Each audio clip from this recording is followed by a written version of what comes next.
E a paz do nosso Senhor e Salvador Jesus Cristo. Esse é o momento festivo, é o momento do batismo, os batismos que acontecerão daqui a pouco. Eu me lembro que fui batizado em abril de 1986, já tem algum tempinho aí, né? Ainda adolescente, indo para a juventude, né? E foi um momento marcante.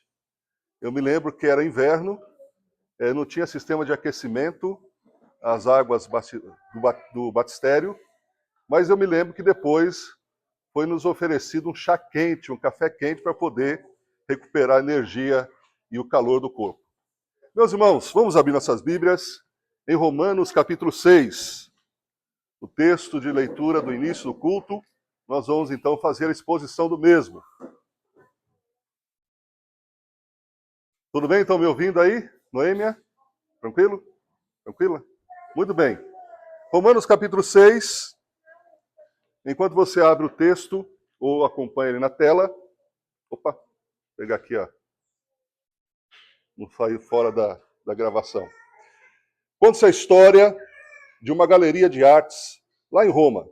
Uma galeria bastante antiga, uma galeria que tinha muitos quadros, mas não tinha muita visitação. E começou a ter dificuldade financeira, falência, e até que o dono resolveu vender a galeria. O novo dono, então, ele fez um upgrade. Então, ele quis saber tudo que havia nas dependências daquela galeria. Então, ele contratou uma empresa especializada em limpeza com a seguinte condição.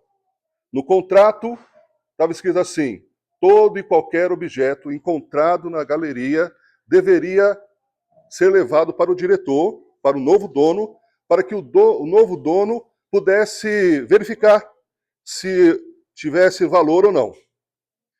Então aquela empresa começou a fazer a limpeza geral e havia um quadro sujo, um quadro arranhado, um quadro cheio de bolor, um quadro sem moldura.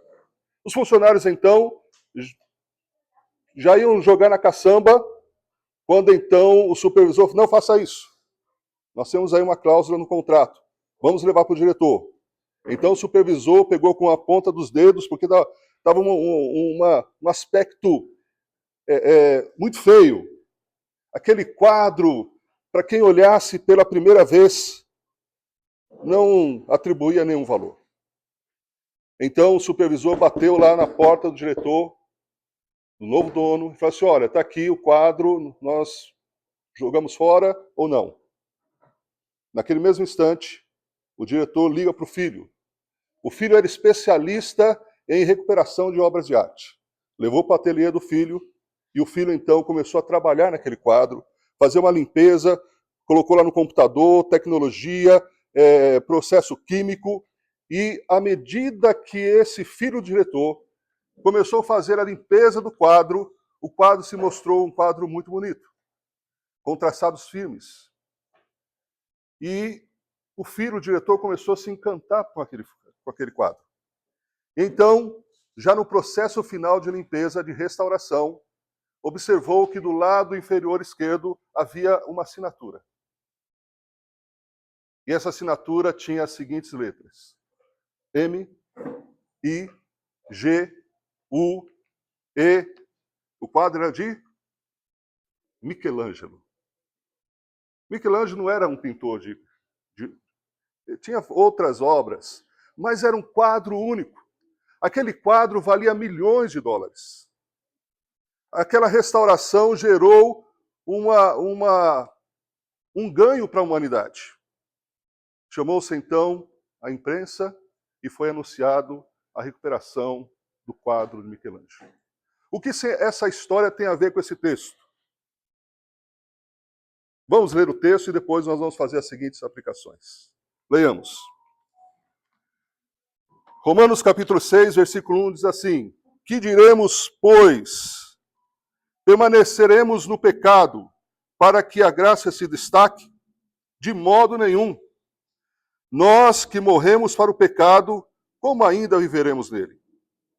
Ou ignorais que todos nós que fomos batizados em Cristo Jesus fomos batizados na sua morte. Portanto, somos sepultados com ele na morte pelo batismo, para que, como Cristo foi ressuscitado dentre os mortos pela glória do Pai, assim andemos nós em novidade de vida. Amém? Então, vamos fazer as seguintes analogias da história, comparados com esse texto. Quem é o diretor? Quem é o dono daquela galeria? Deus. Quem é o quadro que foi restaurado? É o ser humano. O ser humano estava sujo no pecado. Aos olhos de Deus, aos olhos da sociedade, a si mesmo e até mesmo para a família, não tinha tanto valor. O filho diretor é Jesus Cristo, o maior especialista em recuperação de vidas e restauração de vidas humanas, de transformação do coração. Qual o elemento que ele usa para limpar o quadro que somos nós? O seu próprio sangue. O sangue de Jesus nos purifica de todo o pecado. Quem são os funcionários que foram contratados pelo diretor? São aqueles que foram restaurados por Jesus e agora têm a missão de trazer à luz, trazer o conhecimento da salvação e transformação que há em Cristo Jesus. E quando isso acontece, de forma pessoal e individual, há uma grande festa. A comitiva não é da imprensa, a comitiva são dos anjos. Porque a Bíblia diz que quando um pecador se arrepende, há festa no céu. Os anjos cantam. Por muitos batismos que acompanhei e tive a oportunidade de fazer, havia um hino que dizia que os anjos cantam lá no céu. A cada batismo era uma estrofe. Quando eram muitos batismos, então se repetia as estrofes, mas ficava aquela comunicação efetiva e afetiva de que havia festa no céu quando um pecador se arrepende. Meus irmãos, eu quero compartilhar esse texto a respeito do batismo. Esse texto fala de batismo. E ele fala sobre a vitória sobre o pecado. O batismo, o que é o batismo? É a resposta daqueles que ouviram a palavra, creem em Jesus e se arrependem dos seus pecados e receberam o dom do Espírito Santo. Vejamos, por exemplo, em Atos capítulo 2, versículo 38, que diz assim: Pedro então lhes respondeu: arrependei-vos e cada um de vós seja batizado em nome de Jesus Cristo para o perdão dos vossos pecados e recebereis o dom do Espírito Santo. Veja que esse texto está falando de crer, está falando de um ato voluntário de arrependimento, de batismo, que é a identificação com Cristo e a vitória sobre a morte, dando então o dom do Espírito Santo. Mas também, irmãos, ainda em Atos, vamos ler até o 41 desse mesmo texto de capítulo 2, versículo 39.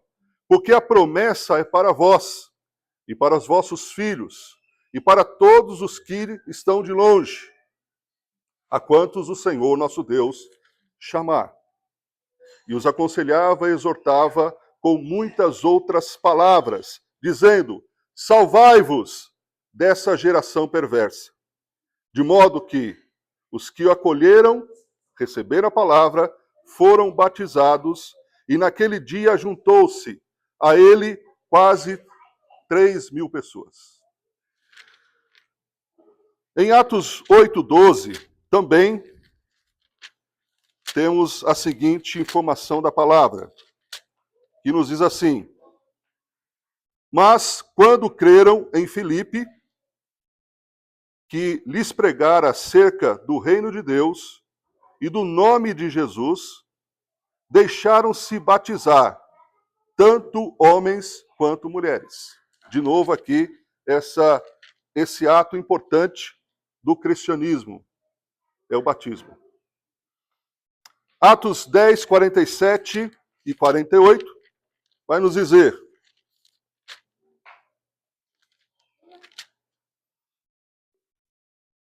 Será que alguém lhes pode recusar a água para que não sejam batizados?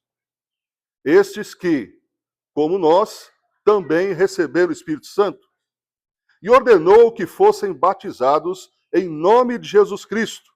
Então, lhe suplicaram que ficasse com eles durante alguns dias.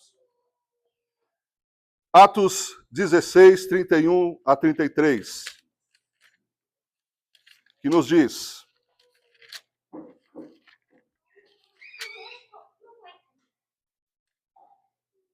E eles responderam: crê no Senhor Jesus, tu e tua casa, e sereis salvos. Então, pregaram a palavra de Deus, e a ele e a todos os que creram em sua casa.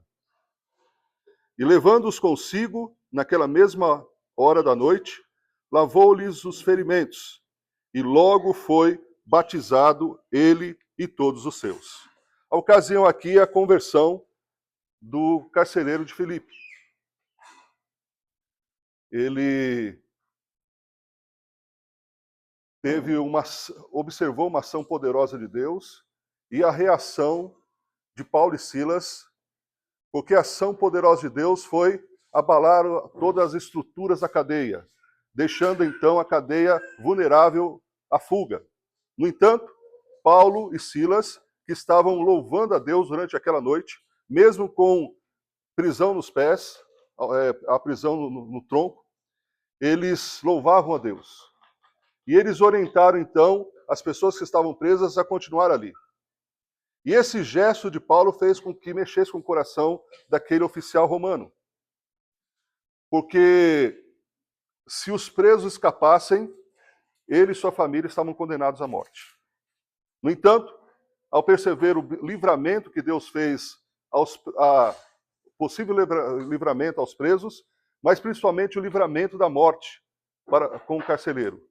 Então, ele passa a tratar bem o apóstolo Paulo e Silas, e ele então ouve a palavra, ele entende a palavra, e ele se converte ao Senhor Jesus e é batizado.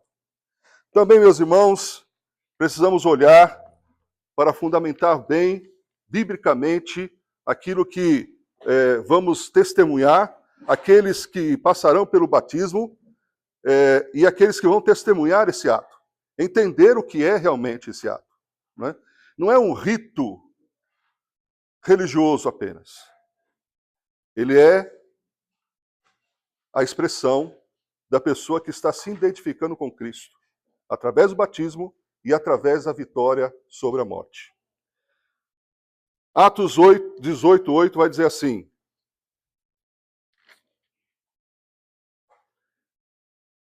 Crispo, chefe da sinagoga, creu no Senhor, com toda a sua casa. Também muitos coríntios, não corintianos, coríntios, quando ouviram, criam e eram batizados. Podemos, então, também resumir a leitura de Romanos 6 com esses textos da história da igreja ao realizar os batismos, a seguinte afirmação, a seguinte grande ideia, que é a seguinte: a identificação com Cristo se dá pelo batismo e se dá pela vitória sobre o pecado. Vamos ver, então, algumas atitudes necessárias para que isso aconteça. Se nós lermos aqui Romanos 6, nós vamos ver assim, que há uma diatribe. O que é uma diatribe? Diatribe é uma linguagem, naquela época se usava essa técnica literária como se tivesse assim um interlocutor. Uma pessoa fazendo pergunta. Essa pessoa poderia ser real ou poderia ser imaginária. Então o apóstolo Paulo usa dessa técnica literária para trazer uma afirmação. Quando as pessoas perguntam, uma vez um aluno do seminário falou assim: pastor, quando a gente está na rua, a gente ouve algumas vozes. O que é isso? É diatribe? Não, isso é loucura. Diatribe é uma técnica literária. Diatribe é quando você, para afirmar algo, você então responde algumas perguntas que alguém está fazendo, ou você imagina pessoas que estão fazendo determinadas perguntas. Então ele vai dizer assim: que diremos então? Permaneceremos no pecado para que a graça se destaque? Essa é algo que precisa ser corrigido, porque na história, não só naquela época, havia um bispo lá da igreja ortodoxa russa, Rasputin. Rasputin ensinava que deveria se pecar mais. Porque se pecando mais, olha só a distorção que esse bispo faz. A má compreensão e interpretação do texto em seu contexto.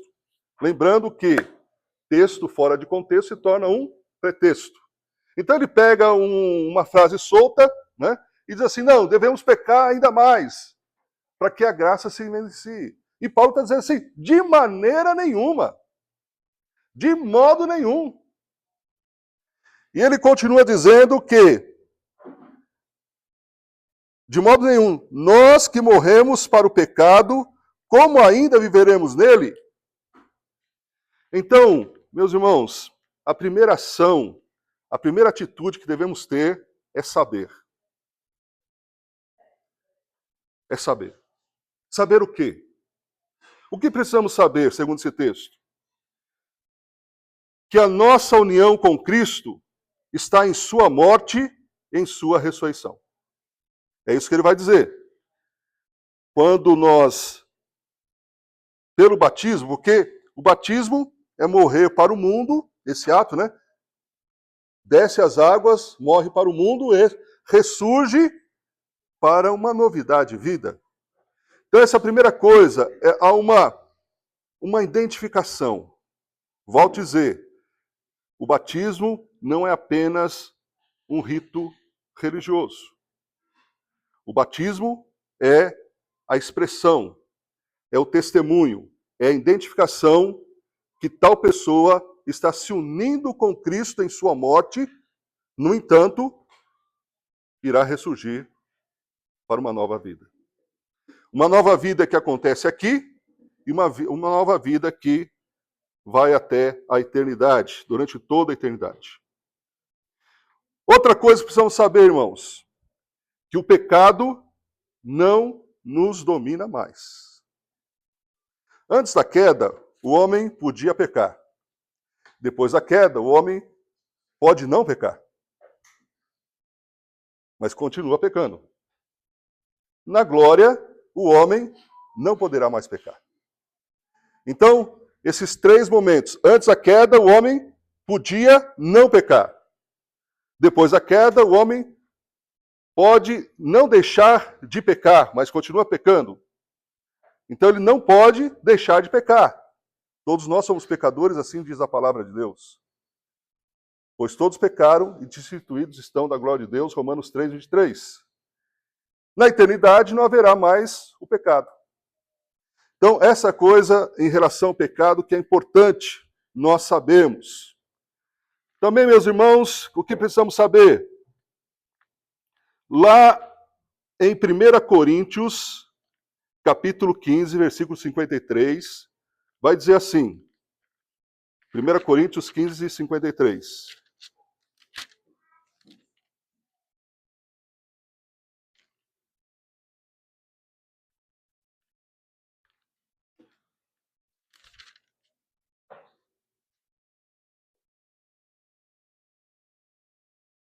Pois é necessário que aquilo que perece se revista do que é imperecível, e o que é mortal se revista do que é imortal.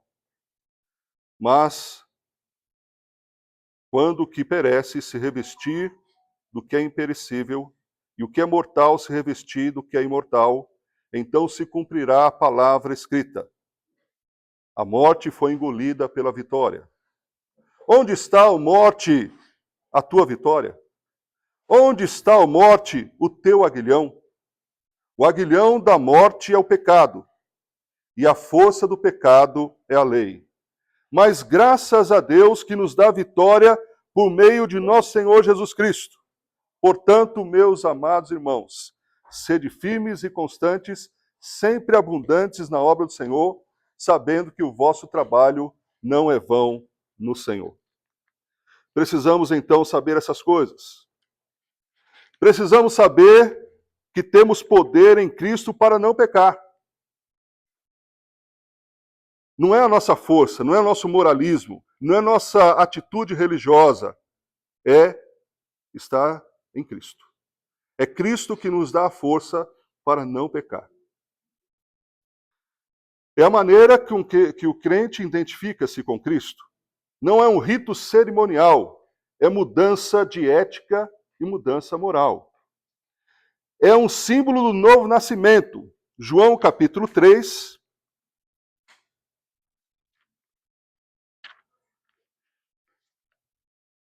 João capítulo 3, versículo 3 a 5, vai dizer assim: E Jesus lhe respondeu: em verdade te digo, que ninguém pode ver o reino de Deus se não nascer de novo. Então lhes perguntou Nicodemos: como um homem velho pode nascer? Poderá entrar no ventre da sua mãe e nascer segunda vez? Jesus respondeu: em verdade te digo, se alguém não nascer da água e do Espírito, não pode ver o reino de Deus. Eu não sei aqui quantos já tiveram a experiência de ouvir a palavra, de crer, de se arrepender dos seus pecados e descer às águas do batismo. O que eu posso afirmar com todas as letras, segundo a palavra de Deus, que esse ato depois de crer é necessário e não se deve perder tempo. Quando a gente pensa assim, adolescentes, né, até crianças, por que elas serão batizadas? No caso, crianças que já entendem a palavra, que já ouviram a palavra, que já creem em Senhor Jesus. No nosso caso aqui, na nossa igreja, foram acompanhadas pelos pais. Os pais foram seus discipuladores. Eles souberam quem é Jesus. Eles sabem quem é Jesus. Então, é uma identificação com Cristo. Importante. É uma ordem de Jesus.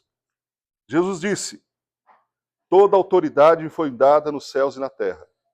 Portanto, vão, façam discípulos de todas as nações, batizando-os em nome do Pai, do Filho e do Espírito Santo, ensinando a guardar todas as coisas que vos tenho mandado. E eis que estou convosco todos os dias até a consumação do século. É uma ordem de Jesus. O batismo, o que nós estamos fazendo aqui é realizar, é cumprir, é praticar o que Jesus pediu. Façam discípulos e batizem. Batizando em nome do Pai, do Filho e do Espírito Santo, ensinando a guardar todas as coisas que vos tenho mandado. E a promessa: eis que estou convosco todos os dias até a consumação do século. Também, irmãos, não há sombra de dúvidas que o batismo é imersão, é descer as águas. Quando nós olhamos para João capítulo 3, versículo 23, nós vamos encontrar também essa expressão do batismo, né? Quando ele diz que, lá em João 3, 23, vai dizer assim o texto da palavra: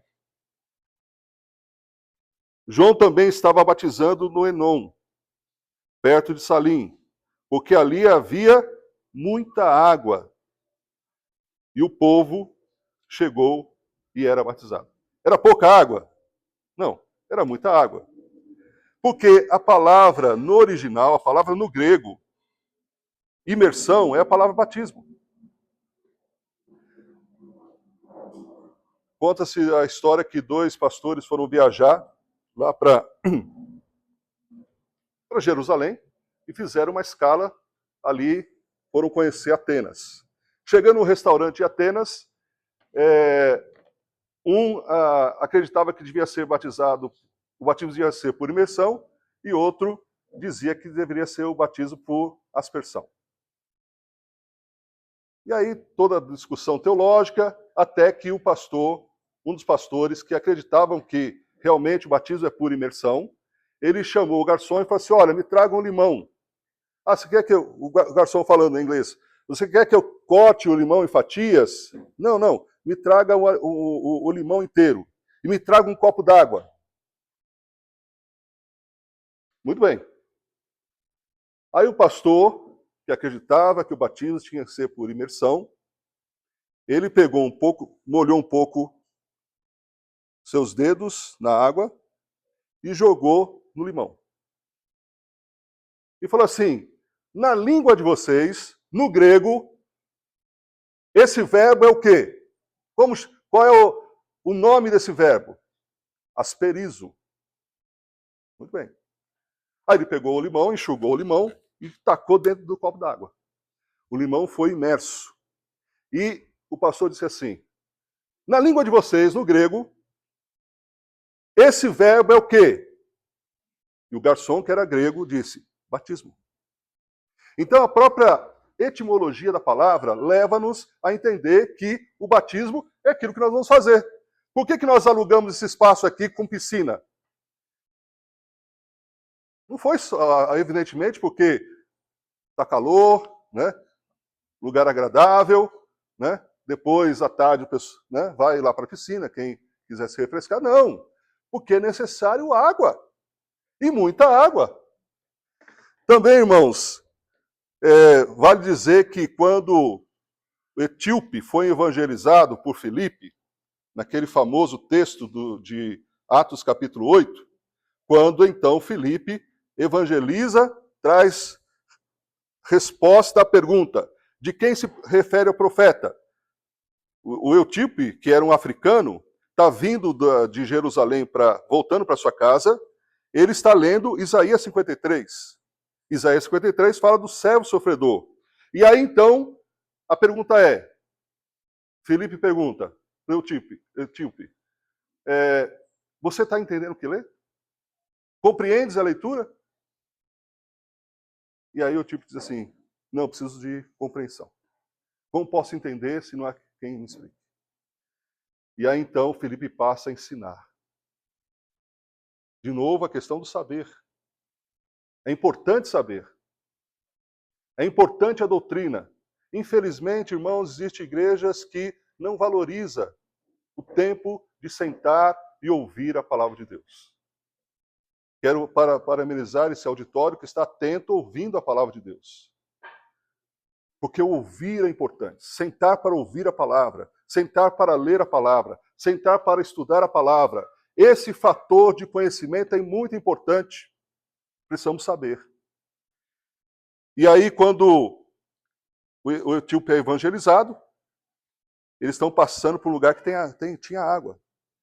E a expressão do texto vai dizer assim, desceram as águas. Filipe não foi lá, pegou um pouquinho de água e jogou. Não, eles desceram as águas e o etíope foi batizado. Muito bem, precisamos saber. Segunda coisa, irmãos, precisamos considerar. Considerar-se. Vejamos lá no texto de Romanos 6.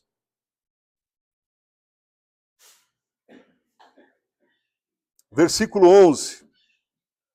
Assim também considerai-vos mortos para o pecado, mas vivos para Deus.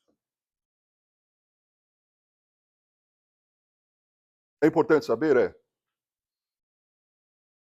Mas saber sem assumir para si uma nova vida, sem considerar, né? Conta-se a história de, há muitos anos atrás, logo que começou a loteria esportiva. Então, logo no começo da loteria esportiva. Aí um cidadão colocou lá, naquela época tinha as 3 colunas, né? Vitória, empate e derrota, né? Dos times, né? Lembra disso, Totti? Jogou bastante? Não? Meu pai jogava muito essa loteria esportiva. E aí, no começo, né? O indivíduo, ele foi acompanhando os jogos e foi acertando. Acertou todos. E ele se considerou rico. Ganhou a loteria. E ele se considerou de tal forma rico, o que ele fez? Ele deu o carro para o cunhado, ele deu a casa para o outro parente, ele foi distribuindo os bens, porque agora eu estou rico. Acontece que naquela ocasião, em particular, mais 5.000 brasileiros acertaram todos os pontos. Ou seja, o que ele ganhou foi muito pouco.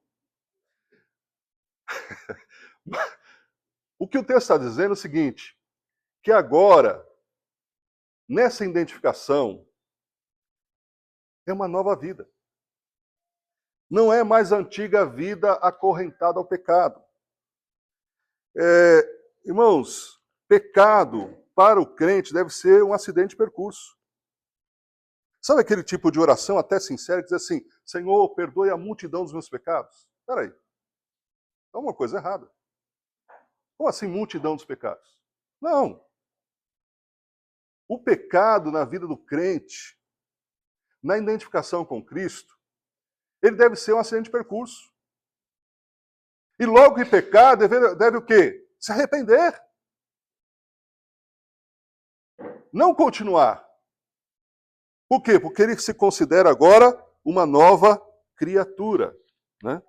As coisas velhas se passaram e tudo agora se faz novo. Também, meus irmãos, precisamos considerar, e o texto nos leva a essa consideração importante que todos nós devemos ter e fazer, e viver. Não podemos viver mais do jeito antigo. Quem se converteu depois de algum tempo sabe o que eu estou dizendo. E quando se referir, já viu aquele tipo de testemunho que é dado em muitas igrejas? Que em vez de ser um testemunho, é um testemunho. Porque a pessoa fala de detalhes sórdidos, fala de coisas vergonhosas, como se isso fosse algo bom. Não, irmãos. Quando testemunhamos, devemos dizer que aquilo que foi praticado no passado é vergonhoso. E devemos testemunhar com lágrimas, e não se exaltando, né? Porque, imagina, o adolescente da igreja, ao ver um testemunho como esse, fala assim, é bom. Né? É bom pecar. Né? Ele começa a falar, e às vezes fala tanto mais tempo da sua vida pregressa do que agora a sua nova vida em Cristo, a libertação que teve. Em último lugar, então nós vimos até aqui, o que é necessário para a identificação. É necessário saber. É necessário oferecer, apresentar, né, a Deus. E lá em Romanos 12, de 1 a 2, assim, rogo-vos, pois, irmãos, pela compaixão de Deus, que apresentei os vossos corpos como sacrifício vivo, santo e agradável a Deus, que é o vosso culto racional. E não vos conformeis com esse século, mas transformai-vos pela renovação do vosso entendimento, para que experimenteis qual seja a boa, agradável e perfeita vontade de Deus. Em último lugar, devemos fazer o quê? Oferecer a si mesmo, vivendo em novidade de vida. Lá em 2 Coríntios, capítulo 5, 17, diz assim, aquele que está em Cristo, nova criatura é, as coisas velhas já se passaram e tudo se fez novo. Novidade de vida, uma vida diferente, uma vida nova, uma vida não mais presa ao pecado, não mais escravo do pecado. Porque em Cristo nós temos poder para não pecar. Mas sem Cristo, nós estamos vulneráveis ao pecado. Conta-se a história de uma situação que um indivíduo chegou numa igreja e esse indivíduo estava mamado. Sabe o que é essa expressão? Estava cheio de álcool. Estava muito alcoolizado. Mas por alguma razão ele resolveu visitar uma igreja. E aí era o dia do batismo. naquela igreja. A igreja tinha um batistério, então se fazia ali no próprio templo. E aí colocaram ele na fila do batismo. Já colocaram ele para ser batizado. Já colocaram nele um avental branco. Antigamente se usava um avental branco, né? E aí chegou a hora do batismo. O pastor disse assim: qual é o seu nome? Meu nome é fulano de tal. Não, não, não. Não, não. Agora seu nome não é fulano de tal. Agora seu nome é Eliseu. Nome bíblico. Mudou alguma coisa? A troca do nome? O ato de ser batizado sem entender, sem compreender, sem oferecer-se, sem considerar, valeu alguma coisa? Tanto é que ele chega em casa, abre a geladeira, tira uma latinha de Skol e diz assim: seu nome não é mais Skol, seu nome é Danone. Mudou alguma coisa? Não. Por isso é importante esse momento agora de reflexão na palavra, entendendo, compreendendo e trazendo a convicção de que aqueles que vão ser batizados estão no seio da igreja, estão nas famílias cristãs, observam o legado dos pais e avós, são crianças comportadas que ouvem a palavra de Deus, que foram discipulados pelos seus pais. É importante dizer que também o batismo nos leva naturalmente ao compromisso com a igreja. Podemos ver em 1 Coríntios capítulo 12, versículo de 12 a 13, diz assim: porque assim como o corpo é uma só unidade e tem muitos membros, e todos os membros do corpo, ainda que muitos, formam um só corpo, assim também acontece com relação a Cristo. Pois todos fomos batizados em um só Espírito, para ser um só corpo, quer judeus, quer gregos, quer escravos, quer livres. E todos nós foi dado beber de um só Espírito. Porque também o corpo não é constituído de um só membro, mas de muitos. Então, a pessoa que é batizada, ela se integra, ela passa a ser membro da igreja. Que igreja é essa? A igreja local. É lógico que, por conta da idade, Código Civil, algumas decisões que a igreja toma no regime congregacional, que é o regime dessa igreja, então, menores de idade não podem tomar algumas decisões importantes. Mas faz parte da igreja, entra no hall de membros. Né? Eu já havia falado algumas vezes, mas como tem um público diverso, existe 4 R's em toda membresia de igreja. Primeiro R é o hall de membros. É a relação que a secretária tem da quantidade de membros da igreja. Nossa igreja, por exemplo, tem 34 membros. 34 membros. Então, a relação oficial ali, né, vai se ter uma assembleia da igreja, uma decisão, se convoca lá os 34. Segundo R, o real. Nem todos que estão no hall da igreja estão na realidade do dia a dia da igreja. Eu ouvi falar que essa igreja chegou a passar 400 pessoas. Irmã Maria, é isso mesmo? 400 pessoas. Hoje tem 34.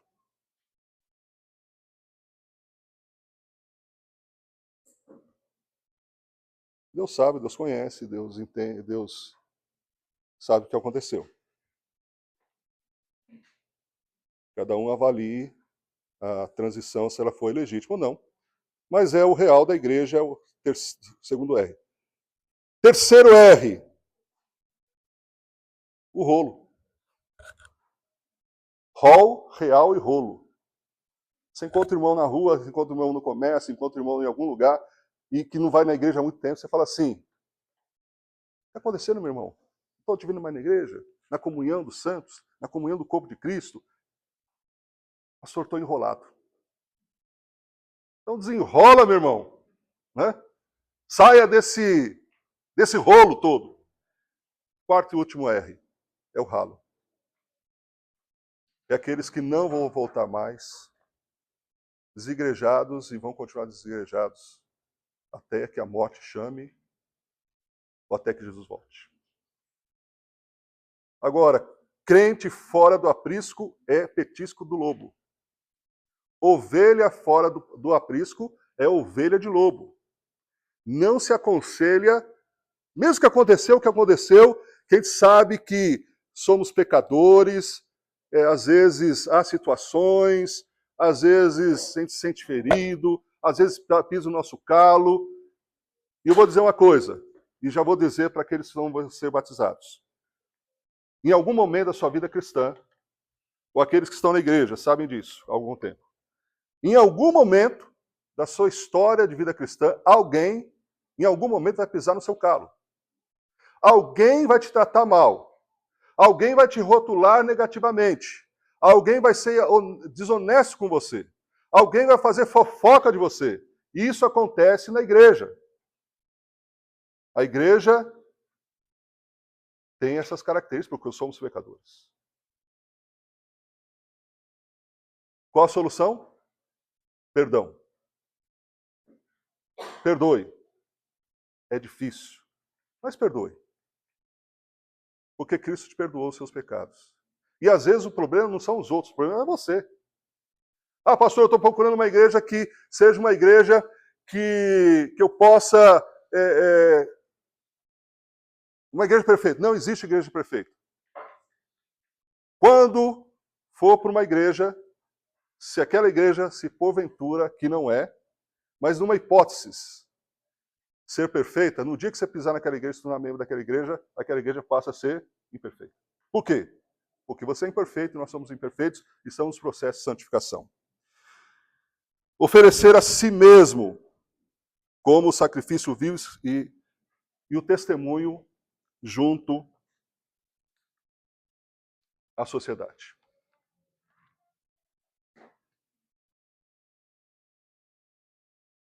Um conceito, uma história e termina a mensagem.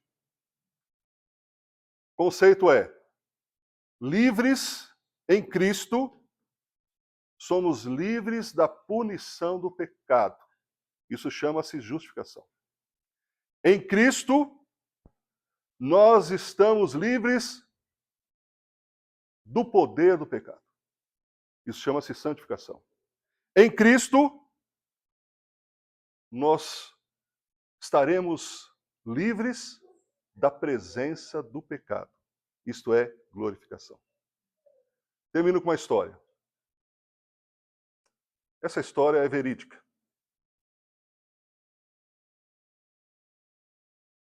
De um sujeito chamado Amâncio Soares.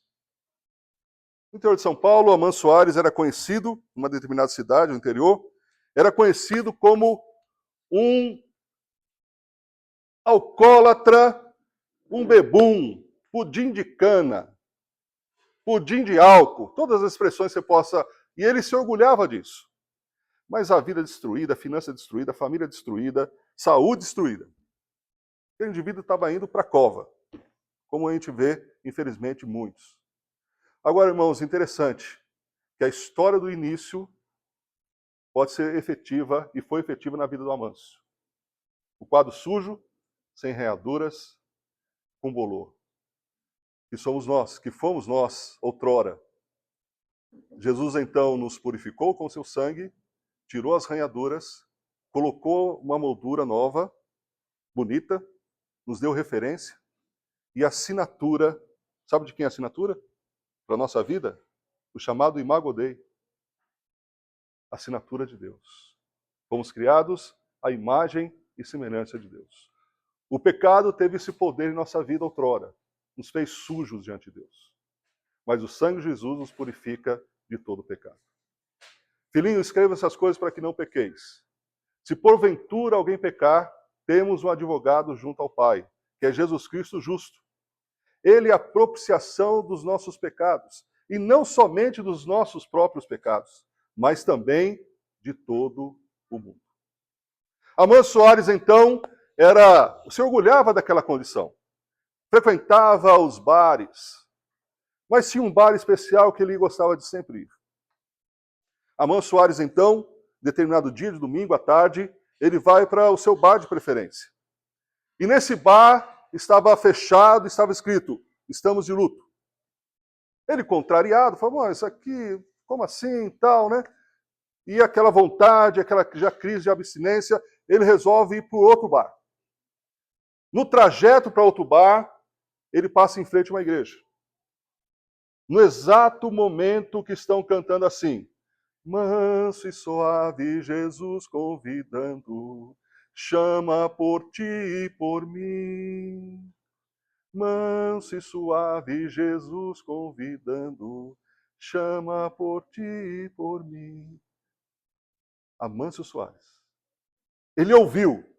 Amâncio Soares, Jesus convidando, chama por ti e por mim. E ele parou, falou, estão falando meu nome. Estão falando meu nome. E ele então vai lá na porta e continua cantando. Amanso Soares, Jesus. Estão cantando. Manso e suave, Jesus convidando. E ele ouvindo. Amanso Soares, Jesus convidando. Ele entra. Era o momento do apelo. E o pastor o conhecia. Amanso, você está fazendo aqui? Jesus me chamou. Jesus me chamou. Aquele homem se converte. Aquele homem deixa o alcoolismo. É libertado do pecado. Lembre-se, a identificação com Cristo se dá pelo batismo e pela vitória sobre a morte.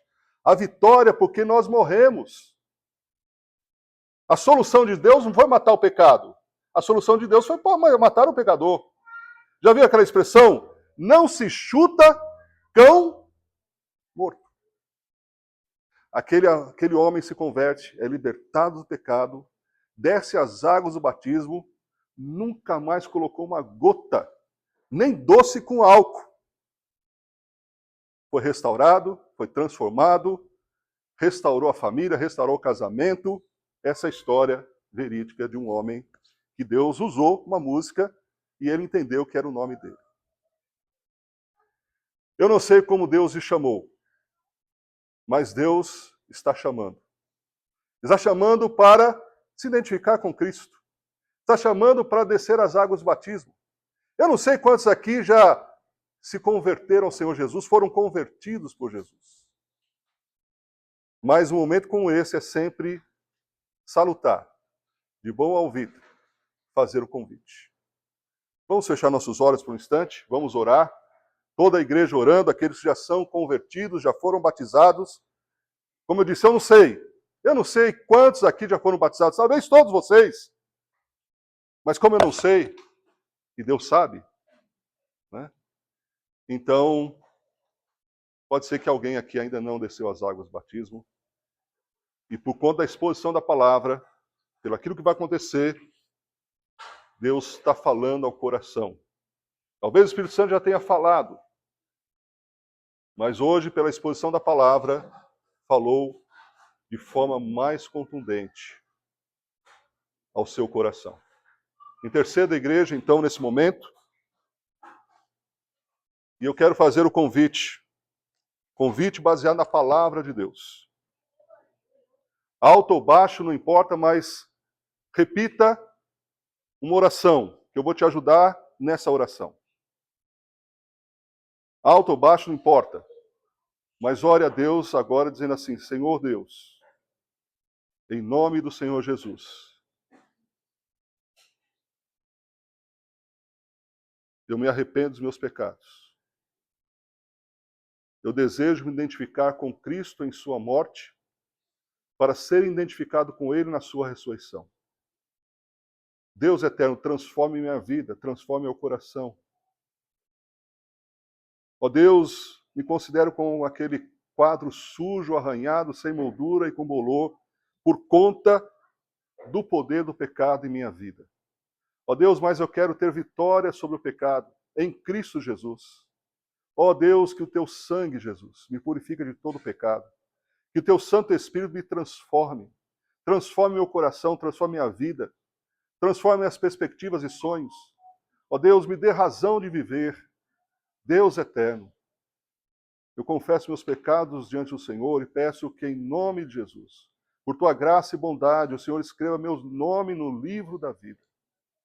Ó Deus, faça isso na minha vida, em nome de Jesus. Ainda com os olhos fechados, com o pensamento elevado a Deus, se você fez essa decisão, fez essa oração, e se você quer se identificar para que a igreja ore por você, levante sua mão bem alto, nós queremos reconhecer e fazer e ter alegria em saber que os céus fazem alegria por mais um pecador que se converte a Jesus. Se você fez essa oração, levante sua mão bem alto, mas se você não quer se identificar, não tem problema. Nos procure depois, fale daquilo que aconteceu com você em seu coração nessa manhã. Senhor nosso Deus, obrigado pela oportunidade de pregar a tua palavra nesse momento tão especial. Ó Deus, abençoe aqueles que vão ser batizados, abençoe aqueles que ainda não foram batizados. Ó Deus eterno, fale aos seus corações. Ó Deus, também, ó Pai, aqueles que já foram batizados, que continuem se identificando com Cristo, morrendo para o pecado, mas vivendo para Deus. Que assim seja para o louvor da tua glória, em nome de Jesus. Amém.